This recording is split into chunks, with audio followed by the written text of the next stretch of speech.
leo tulifika hapa kwenye shamba la miti la Geita Rwamgasa ambalo kama tulivyoambiwa linazo hekari 28,160 na eneo hili lililolimwa bangi lina hekari 3.5. Tunafahamu wote kwamba hii ni hifadhi na kazi yake ni kuhifadhi miti kwa ajili ya kizazi chetu na kizazi kijacho.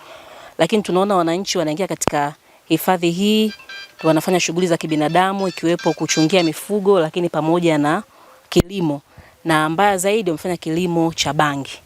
Kwa hivyo kama serikali tunatoa wito kwa wananchi kuacha mara moja kufanya shughuli za kibinadamu katika maeneo ya hifadhi. Wote tunafahamu umuhimu wa hifadhi, ndio natusaidia kwa ajili ya mazingira yetu.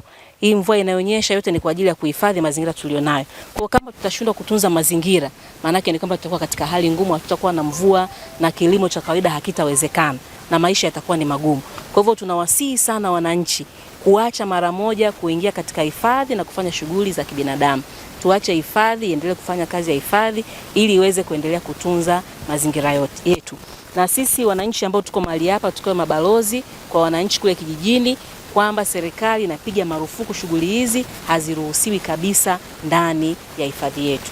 Sisi tuendelee kutunza mazingira yetu. Tunapotunza mazingira na mazingira yanatutunza sisi. Katika shughuli zetu za doria tulikuja kubaini baadhi ya wakulima wanafanya kazi ya kulima bangi ndani ya hifadhi. Kilimo hiki kilikuwa kazi kutambua kwa sababu bangi hii inalimwa katikati ya mahindi.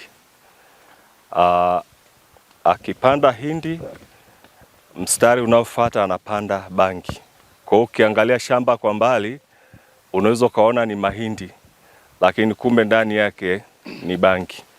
Tumefanikiwa kukamata mtu mmoja ambaye tumemchukulia hatua za kisheria na tayari yuko kwenye vyombo vya sheria kwa ajili ya hatua zaidi.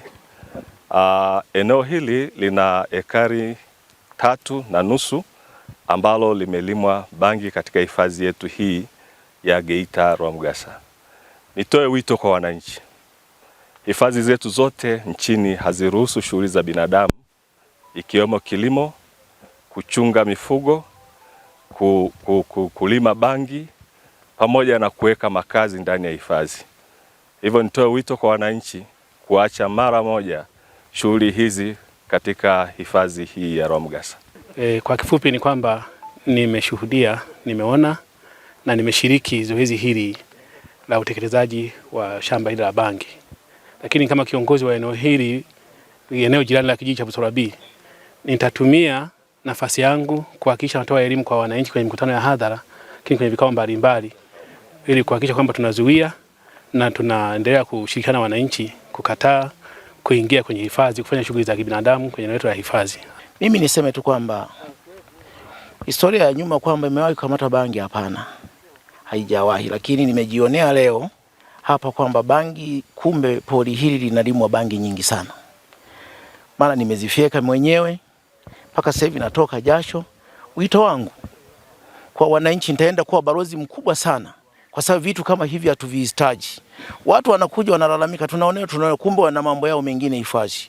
Kwa hiyo wahifadhi wao washike tu hatua, kama ni watu kutokulima kuchungia humu, basi waambie wasichungie, maana hii ni hatari sana kwa binadamu.